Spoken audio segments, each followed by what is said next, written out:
So today we're going to talk about uncertainty analysis. So uncertainty analysis is basically how you propagate the uncertainty and inputs all the way through a system to responses or outputs or anything of interest. I think you've all done it before in classes, but let's have a quick review.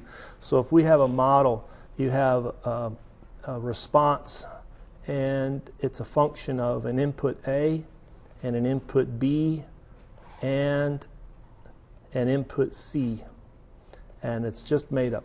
So it's the coefficient A, which is an input, plus the coefficient B squared, and divide that by 8 plus C cubed. And the problem is that we have A is given by a mean value of 2 plus or minus some uncertainty. You can put 0.04.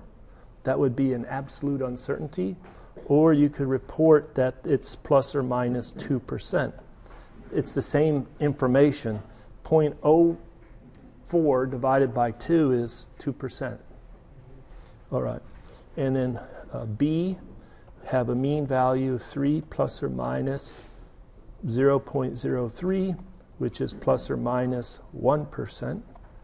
And C is 2 plus or minus 0.03, which is plus or minus 1.5%. So this is where I stop for a minute. This is a problem that I want to see if you know how to solve, giving the tools and skills that you've mastered up to this part of your education in the Bachelor of Mechanical Engineering program. What we want is we want you to calculate the mean response R, some R mean, plus some uncertainty in R. And you can do it as a percent uncertainty or fractional uncertainty. So maybe I put F of R. I'm just trying to put some symbols here. So just like we had A is equal to 2, I could interpret this as the A mean is 2, plus or minus use of A absolute uncertainty, or plus or minus, put it over here, plus or minus a fractional uncertainty in A, where I gave you numeric values instead of symbols. So I'm going to pause, I'm going to walk around, I'm going to see how far you got. Do you understand the question first? Have you done something like this before? This is just a purely mathematical approach. Yes? Sir, is that an 8 plus C? Yes, this is an 8 right here. That's a worse looking 8 now. Here's an 8. So I'm going to pause. So which of these three things, 1, 2, or 3, 1, 2, or 3, is the easiest to compute? R mean. I know a lot of people are right away into the differentiation, but you're missing the easy one. Like if it's, so how would you calculate R mean? Well, it's a function of A and B and C. Well, just put the mean value of A, the mean value of B, and the mean value of C in there. Won't that work? Yeah. So what is R mean for this problem? Wouldn't it be 2 plus 3 squared divided by 8 plus 2 cubed? What does that come out to be? 0.6875. Exactly, 0.6875 R mean. So there's that part. Now what about the uncertainty in R? You have to use the derivatives. How many people, I know I've seen somebody write, or a couple people write the formula down correctly for use of R, uncertainty in R. What is the formula? So we're going to take the partial of that function, R is a function of blah, blah, blah, with respect to A, multiply that by the uncertainty in A, and square that. add to it the partial of r with respect to b, that second input, the uncertainty in b, multiply that and then square it. Take the partial of r with respect to c, the uncertainty in c, multiply them together, square it. Then after you sum them all up, what do? Take the square root, and is that the uncertainty in r? Thumbs up if you like that equation. Good, right? All right. So I know that some people started working on the derivative, right? Let me do this. In general, if you want use of r, it would be the sum of the partials of r with respect to each one of those inputs.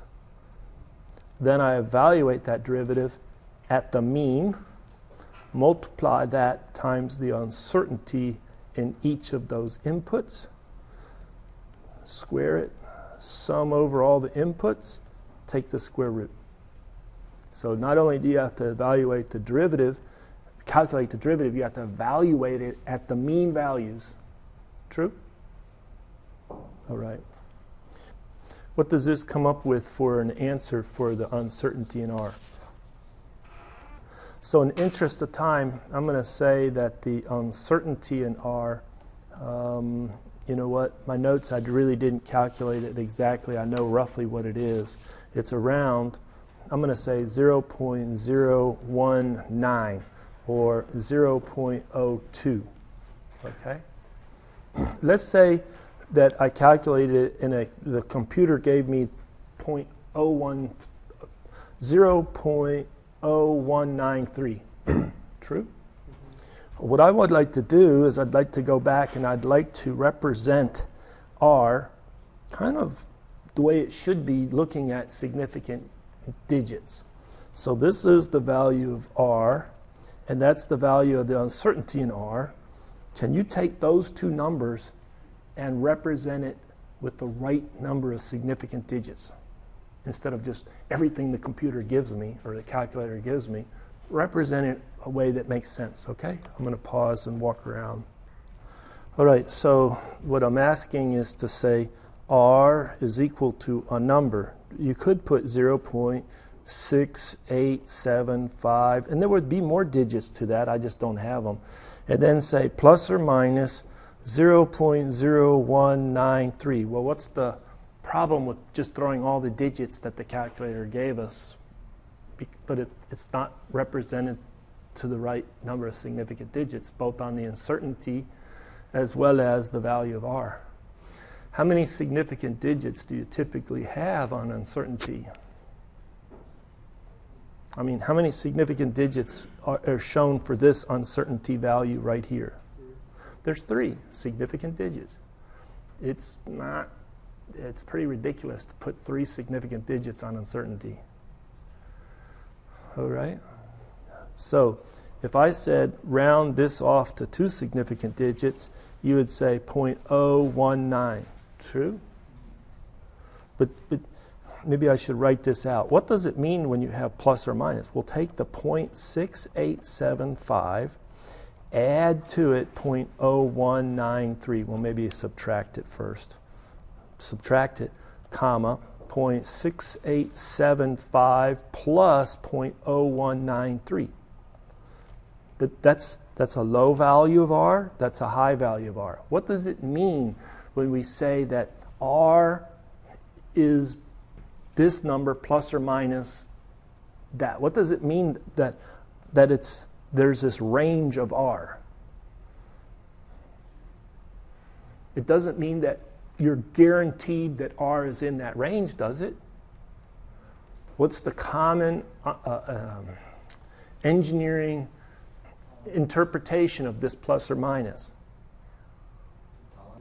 It's related to the standard deviation, as if there's some uncertainty and I can describe it with a normal distribution and a standard deviation.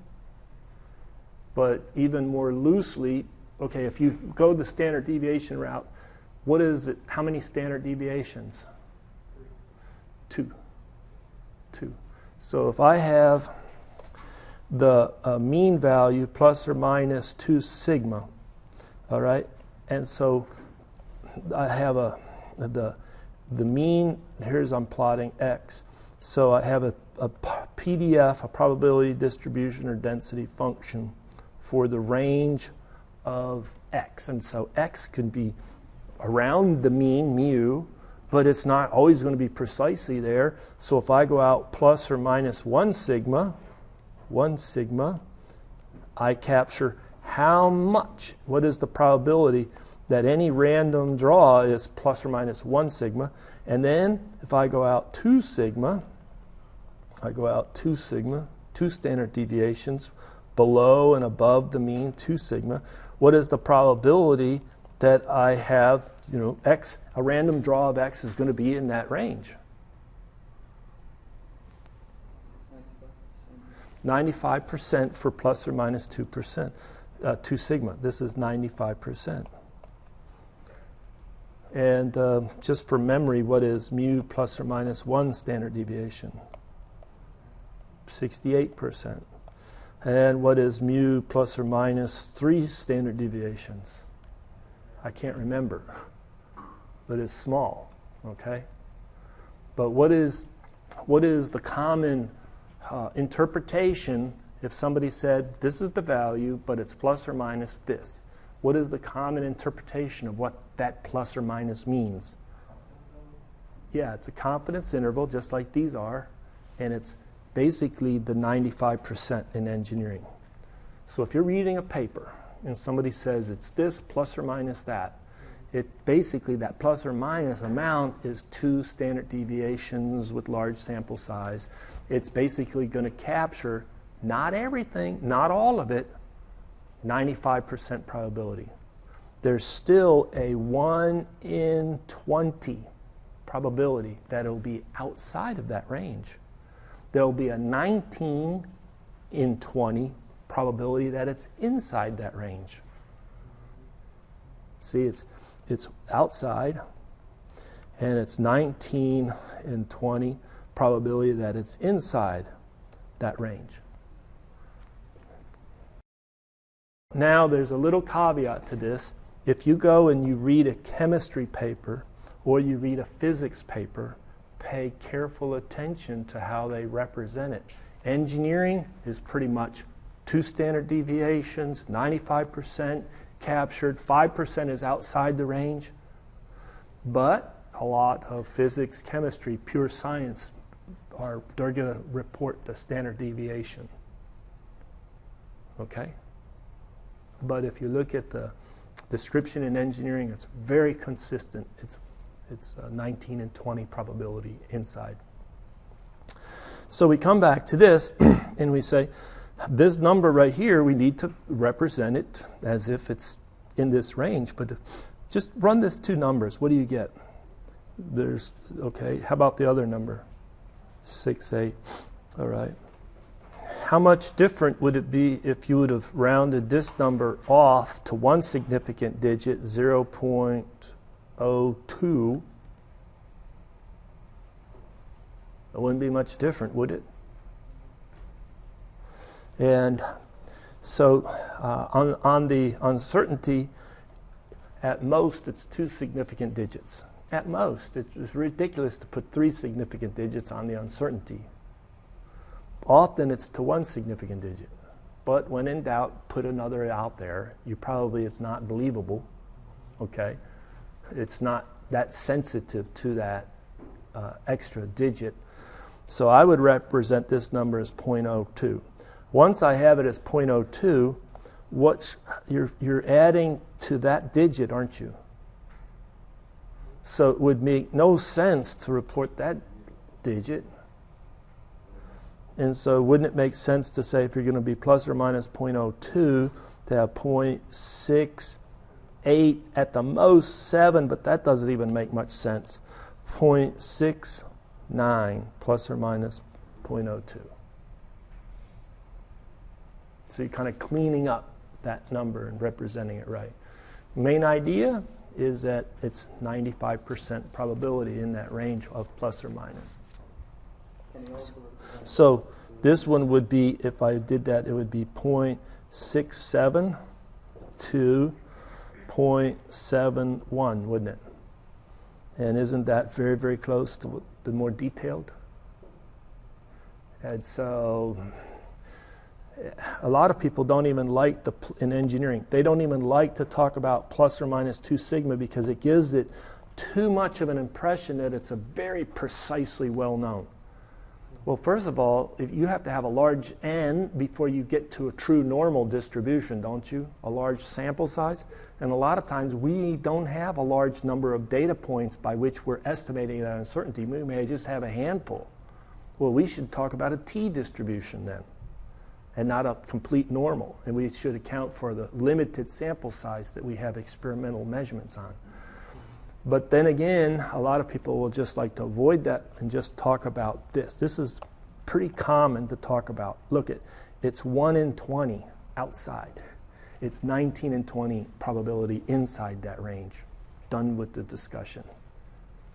Well, let's go back to this problem. What was the Achilles heel? Where would most students make an error in solving this problem? In the derivative, and taking that derivative. Analytically taking the derivative. And believe me, we're going to do some uncertainty analysis of some pretty hard problems today or tomorrow, and you don't want to take analytically any derivative. So what do is the differential approach, and the other approach is, I'll call it sequential perturbation, or basically you approximate the derivative. So you take a look. The core equation is that you had the sum of the derivatives of r with respect to some variable x, and I evaluate it at the mean, and I multiply it by the uncertainty in x, and I'm summing over all the x's. Then we take the square root. Well, I had to square that. True? Okay. Well, what is the derivative of r with respect to x evaluated at the mean? If I multiply that by some uncertainty in x, it would be like r. If I have a bunch of inputs, let me focus on the first input, x1. I'm going to have r as a function of x1, x2, x3, dot, dot, dot.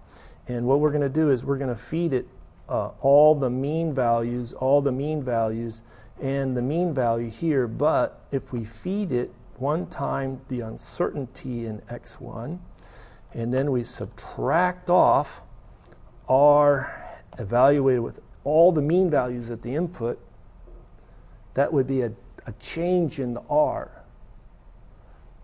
And isn't that just what this is? It's like a change in r over a change in x times the change in x. It's a difference in the r. And so then you would take that and square it, sum them up, and avoid the error-prone taking a derivative. How many terms did you end up summing here? If I had 5 inputs, how many terms end up being summed over? 5 terms. True? So what you end up doing is you still have 5 terms being summed over, and how many uncertain inputs you have. You basically have everything compared, the response with everything in the mean except for one of them is perturbed up by the uncertainty. So maybe if you're looking at the first one, it was x of 1 plus use of use of 1. It's x1 mean plus the uncertainty. You perturb it up.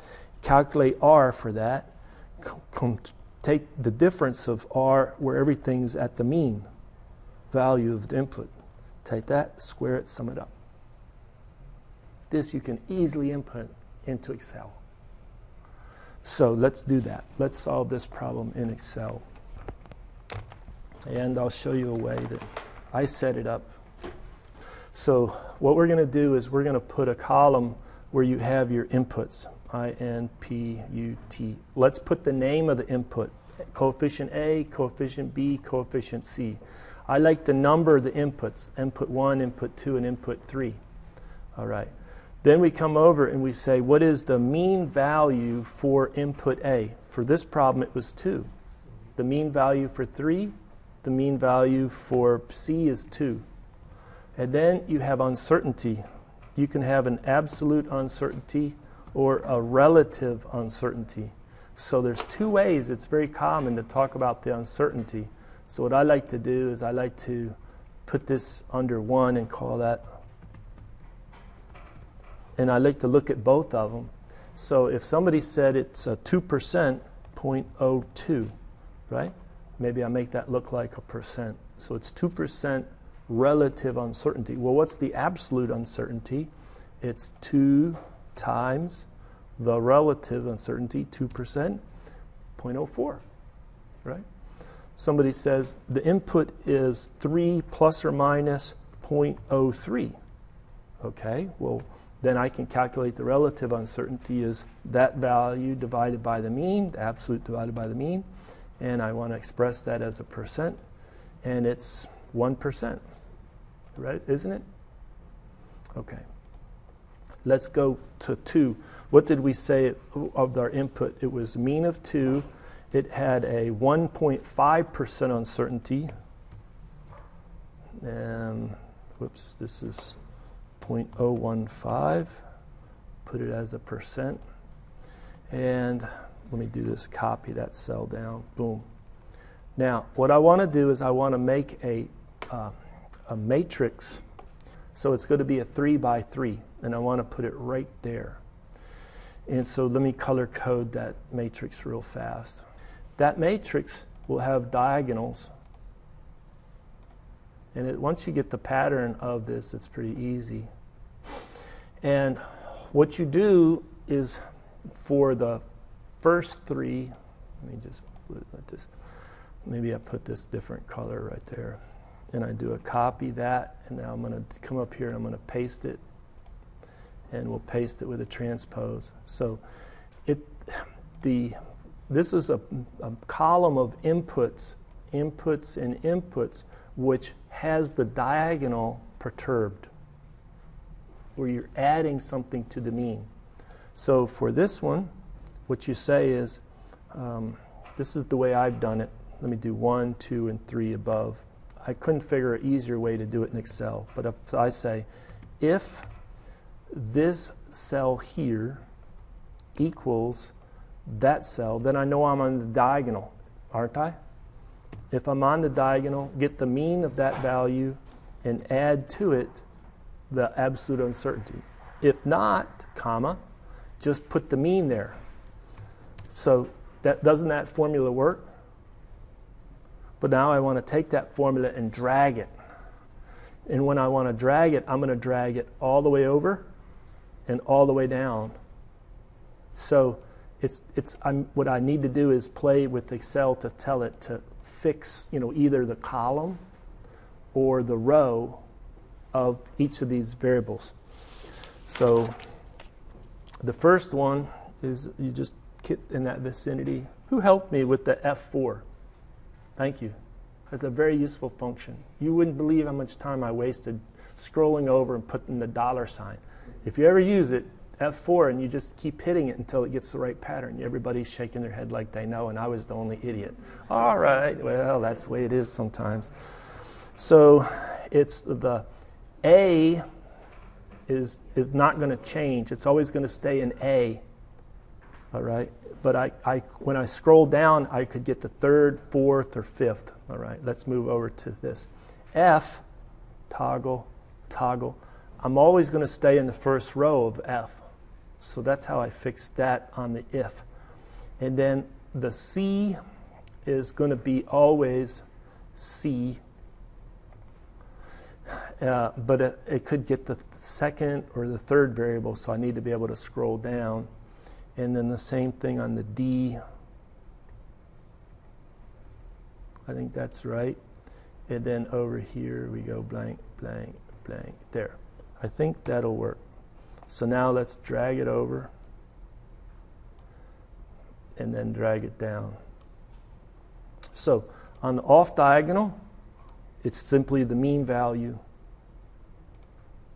And then on the diagonal, it's the mean plus that.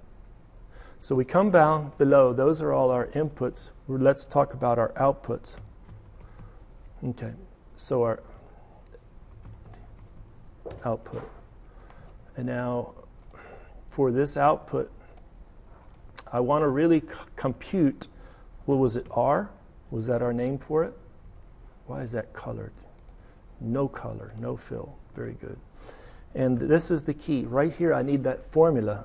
So I input the formula. It was A plus B squared, all in parentheses, divided by, in parentheses, 8 plus C quantity cubed. Is that the right formula? So there's our mean value of R. But once I got that formula to work, I just copy that formula and put it right there, and right there. What does that do? Well, this evaluation of the formula is based on that one perturbation. And this is based on that other perturbation. So if we go back to the sheet that I was doing right here, is we were just able to now calculate the R's not only at the mean, but we get it at each of the perturbations. Now we have to take the difference between them. So let's jump back to the Excel. We take the difference, and we're going to end up needing to square it and sum them. So what I do is I'll do this. I'll take this value right here minus this value right here, and I'll just square it right away, because some will be negative, some will be positive. I'm going to add up the differences squared. And when I've dragged that formula over, I don't want to change where cell R mean is, so C8 stays the same. So I just do the F4, change it to, leave it there. And those numbers have some meaning, but I just drag that formula across. Now what I want to do is I want to do the sum. Let me do the sum in this cell. Sum of those R squareds, true? You see what we did? And if we take the square root of that, what do we get? You get the absolute uncertainty. 0.0192. So you can start cleaning up the number of significant digits. But that's our uncertainty. That's our absolute uncertainty. If you want to get the relative uncertainty, take the absolute, divide it by the mean value, and now we have that the uncertainty is 3%. This is a pretty easy case to take the derivatives. It's easy to take this and expand it to other systems where you don't want to differentiate it. It's just too tedious. Plus, there's an advantage. Which one of those inputs have the uncertainty that drives the uncertainty of the output? Well, you take a look and you say, this plus this plus this summed up, then we took the square root as that.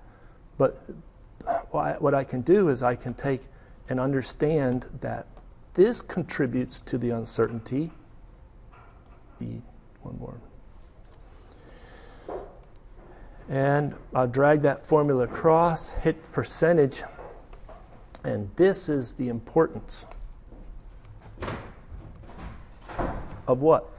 The importance of each of those inputs in driving the uncertainty of the response.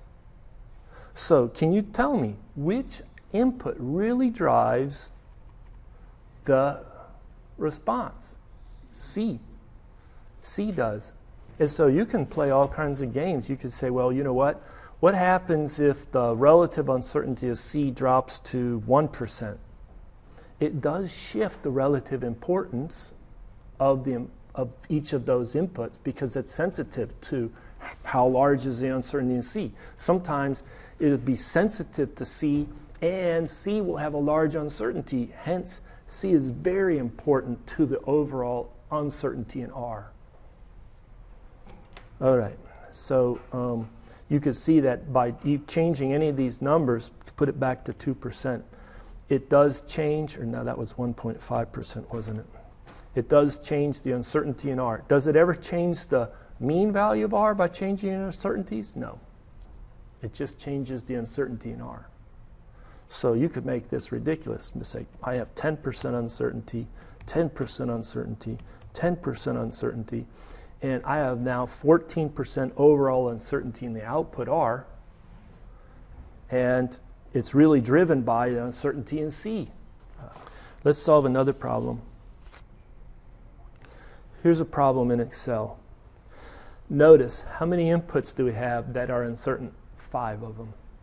How many outputs are there of interest for this problem? You could have a pile of them. There's 3 of them that are of interest. And so somehow those outputs are related to those inputs. So let's see if we can understand it by just the names. M dot, some mass flow rate, kilograms per second. C, specific heat. Temperature in, temperature out. It's some temperature of some base. It's like a heat exchanger. It's a CPU temperature. Okay, so let me illustrate this for you. So we're going to have something like this. The temperature of the CPU is some temperature hot.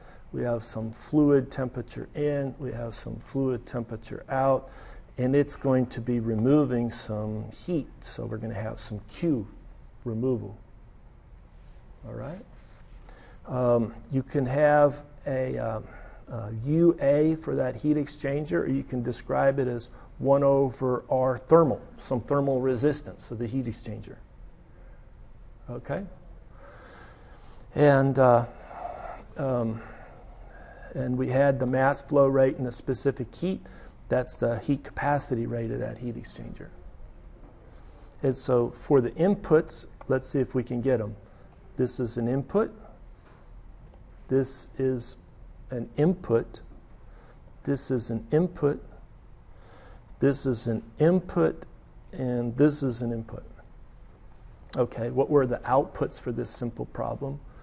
The rate of heat removal. Well, what was the equation for that output? Mass flow rate, specific heat, temperature out minus temperature in.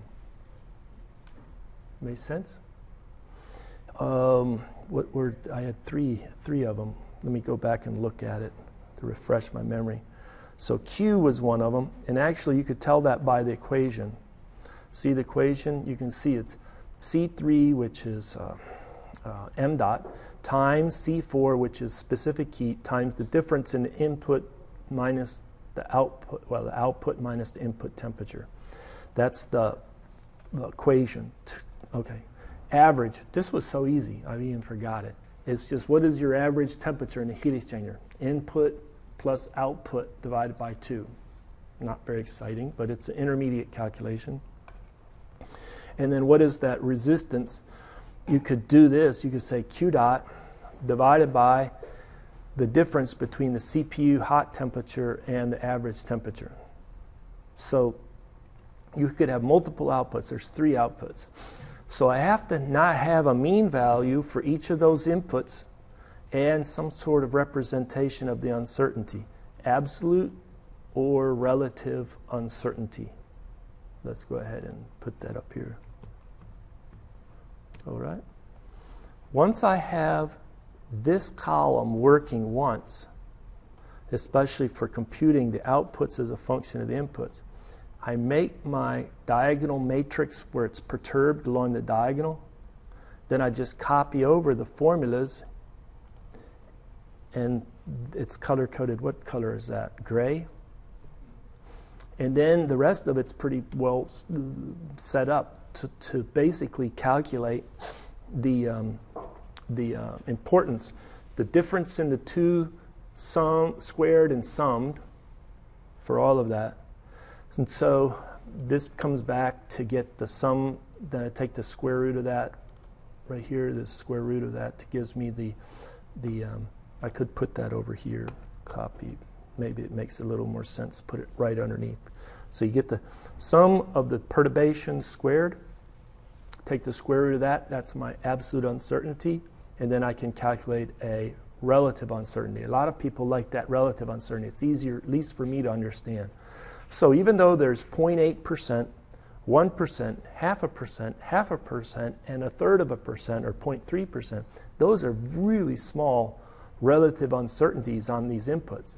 But look at the relative uncertainty in Q. It's 20%. That's sometimes these uncertainty, propagation of uncertainties are not all that intuitive. It's like if this is all 2% input, is everything is, and the input's 2% uncertainty, maybe the outputs should all be 2%. That's not true at all. This one is really, really low uncertainty. Well, it was a very simple calculation, wasn't it? It's almost like, are you joking me? You just took the average and called that a calculation? Okay, well, but it's, look at, even though it's a 0.4% uncertainty, very small, but the uncertainty in R is 20%. And then the big question is, well, after you do the uncertainty analysis, what drives the uncertainty in Q? Because as an engineer, we may want to reduce the magnitude of Q, and we would want those sensitive parameters, or reduce the uncertainty in Q. Well, right here I have it spelled out. It's basically T in and T out drive the uncertainty in Q, not m dot, not C, and not the temperature of the CPU.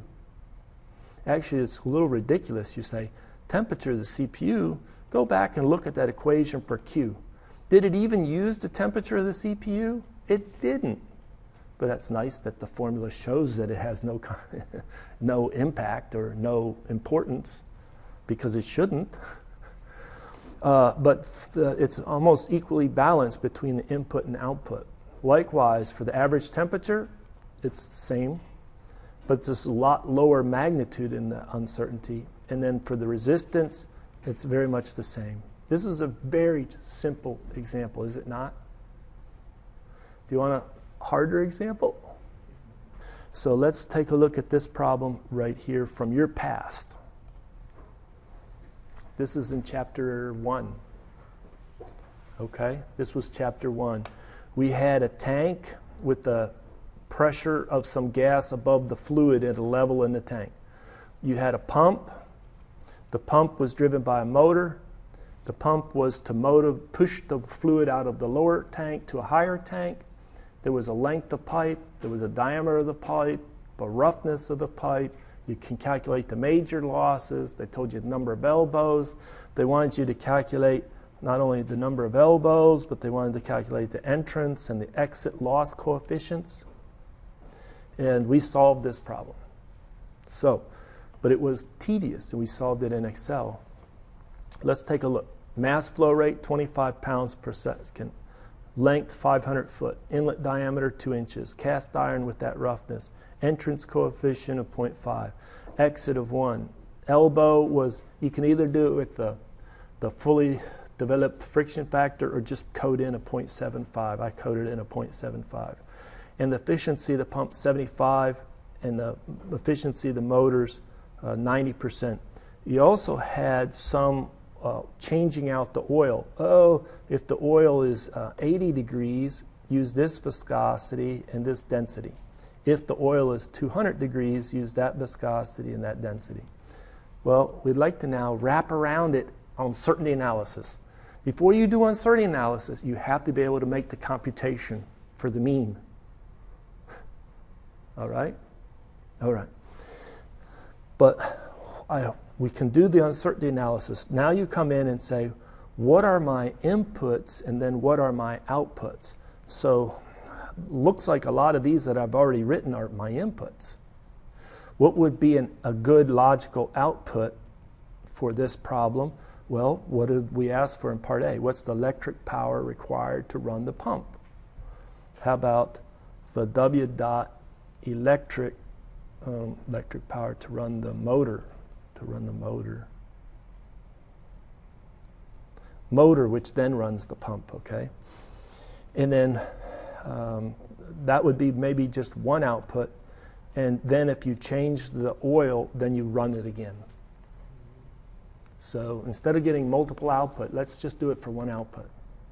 You have to come in and say, is this input, does it have any uncertainty? Do you think m dot has any uncertainty? And how much? And then the length, and how much? And the diameter, and how much? And the roughness, and how much? And the loss coefficient, and this exit coefficient, and this elbows, and the pump efficiency, and the motor efficiency, right? So what do I have to do in Excel? This was the code that we had before. This is what I've shown. You can probably go back and look at it. It starts putting in all these inputs, and then I didn't want to run out to the bottom of the page, so I moved over in this column, and I put in all of these. Cancel. And the only one thing I did from previously is I put everything in this column such that I interpret the fraction of the head loss. That was something I calculated before. The total sum of the pressure losses is dominated by the straight run in the length of pipe. That 200, was it 200 feet of pipe? 500 foot of pipe. Okay. And then way over here, we finally get the electric power to drive the motor. And it was in horsepower, or you could get it in kilowatts if you wanted it. Okay. So 46 horsepower. What we did was we switched the oil and it changes. But what I got to do is I got to take everything and get it set up all in a column such that all my inputs at the top and everything else is in the bottom. That's probably the most challenging thing to do. Let's see if I've already done that. I've done that already. So these are all of them. Let's do this. Insert, push this over like this. And we can reuse, if we want to, the other template. How many people reuse code once you got it working, right? So let me do this. I'm going to grab this. I'm just going to copy just like that. Copy it. Come back to the sheet that I was in. All right. And edit, insert copied cells. That should push it down, push it down, push it down, push it down. Very good. All right. So what I'm going to do is I'm going to blend in what I have already. But how many inputs do we want to do? Well, I already have it set up for 5, so let's grab 5. 1, 2, 3, 4, 5. Those are 5 inputs, okay? So I'm going to do a cut, and I'm going to come up here, and we'll do a paste. All right. Expand that cell. Why is that reference no good? I'm not certain why that reference is no good. Let me fix this real fast. It's equal to the absolute divided by the mean. There. Okay. But now, you have to tell me, what do you think about the uncertainty for the mass flow rate, which had a nominal 525? How about 1? Uncertainty of 1 pound per second. Or do you want to lower? That's a 4% uncertainty. How about 500 foot plus or minus 50? 10% uncertainty. Pardon? This is a little bit of like, you have to understand your system. There's really no equation to give you the uncertainty. It's pardon? Wouldn't the length of the pipe uncertainty be smaller? The diameter of the pipe is 2 inches plus or minus 0.02, I don't know. 1% uncertainty in that. You want to drop this uncertainty in the length? Yeah. 20. So it's 4%.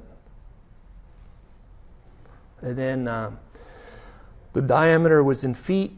You know what? This is kind of a ridiculous calculation because if I looked at this, all you did is divide that by 2. So really that's supposed to come out. Let me take these 2 out, copy those, cut those, put them back over here. And let's pick up something else. Pick up these 2 things. Here, I'll pick up, I just want to pick up 2 more things. Let's do cut, and paste. All right, so now the difference between the fluid level in the tank was said to be 25 foot, plus or minus what? 5 foot? So that's not really. So it's 20%. And the PSI was 5 PSI plus or minus 1 PSI, 20%. All right, looks like this didn't copy over well. Why not? Oh, I'll just clean this up.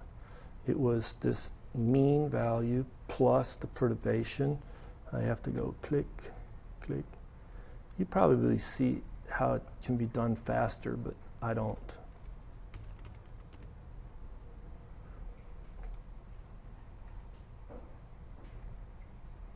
All right. And then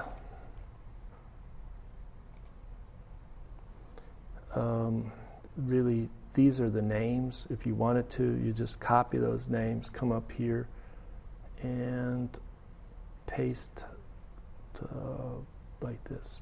Paste, transpose, boom. There's the names, so you can see the names.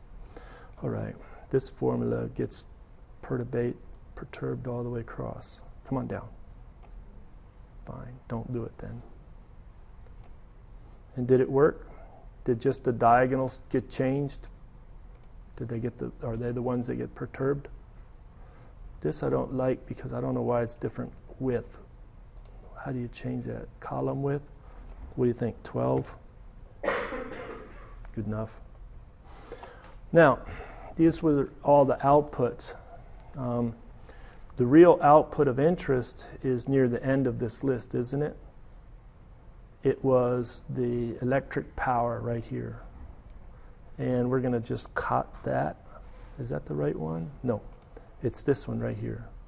True? Bring that up and put it in for your output. It's a function. You just have to, let me do this. I'm going to blow these away. Delete. Fine. Okay. Now, let me just check. Let's say, take a look at that value for the horsepower. If this changes to 35, does the output change? It does, and so it's working. True? Okay, so now let's come over here and put that back to 25. And what we have to do is we have to get all of the functionality the same all the way through. So let me just do this. It's not going to look pretty for a minute, but I need to put a paste, paste, paste, paste, paste, and then I need to come down here and just grab all of these formulas. True? Actually, it only goes that far.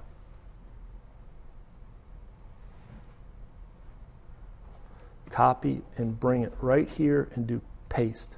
When it does that, the calculation is made for that one perturbation. True? And then paste, paste, paste, paste. Right. Now what about this one? Well, it didn't like my, this one right here. All right. There's a sum product. It shortens up the formula a little bit. Put this one right there. Doom, doom, doom. Got it. Come over. That formula. All right. Let's see if that works. There. Okay. So it was able to, in one fell swoop, using some product, take the differences, square them, sum them up. All right, the differences. And then let's drag this across like that. And the only other thing was this one, just square root. Just do it this way. Equal to this divided by that. It's finished. So, for the mass flow rate, having some uncertainty, length, diameter, head or height difference plus the pressure of the gas above the first tank. With these uncertainties, it resulted in a power of 46 horsepower with uncertainty of 14%. What drove it? It looks like that drove it right there. It looks like the mass flow rate of the fluid drove it. Even though it's 4%, 79% of the uncertainty in the electric horsepower is due to the uncertainty of the mass flow rate. So you can do that again, say, oh, let's change this. What did we put 2 there? It makes 8%. It makes a lot larger uncertainty in the output, and it's more important, even more important. Okay, put it back to 1. What is second most important? But it's only 13%. It really is significantly much more less important is the diameter of the pipe. And then the head and the pressure, the length. It's really the power to push it through that long 500-foot pipe. The length is 8%. Let's go back and you could explore 10% uncertainty. It makes it more important, but we wanted it to be 25. So we're showing you how to make the calculations, and hopefully you can see how useful they are in design and in understanding your system. Do you have to take derivatives to make this sequential perturbation uncertainty analysis work? Nope. You can put it into Excel, and the thing is you can highlight, put all your uncertainty in the inputs and then the outputs, and then everything is just in a column for your calculations. And you can see there's a lot of calculations. And I could pull up any one of these and say, yeah, I want to think about that as an output, maybe an intermediate output, and interrogate it to see how sensitive it is. What is its uncertainty, and then what's it sensitive to at the inputs? Go back to this problem. Somebody says, start to account for uncertainties in all these input, then propagate it to the uncertainty and then that output. And how would you do it? Last question, then we're going to stop. How would you do it if you didn't do it using Excel and the method I just showed you? Your life depended on it. You're not passing senior design unless you have an uncertainty analysis. How are you going to do it? How would you do it?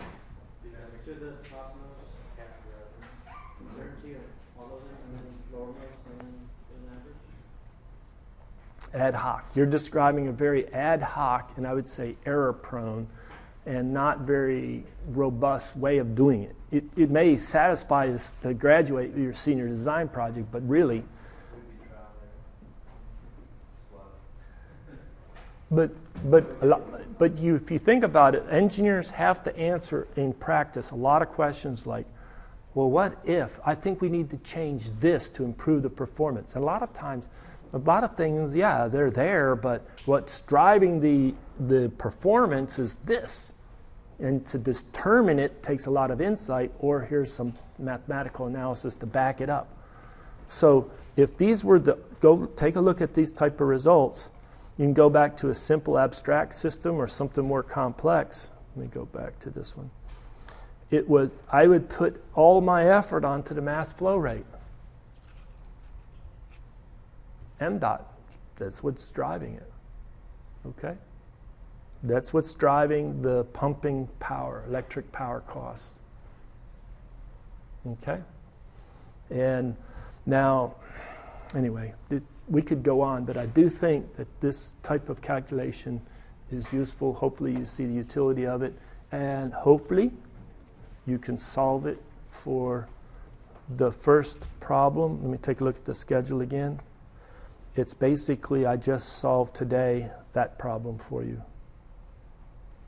But I don't give you my Excel code. You got to do it on your own, okay? Thank you very much for your attention.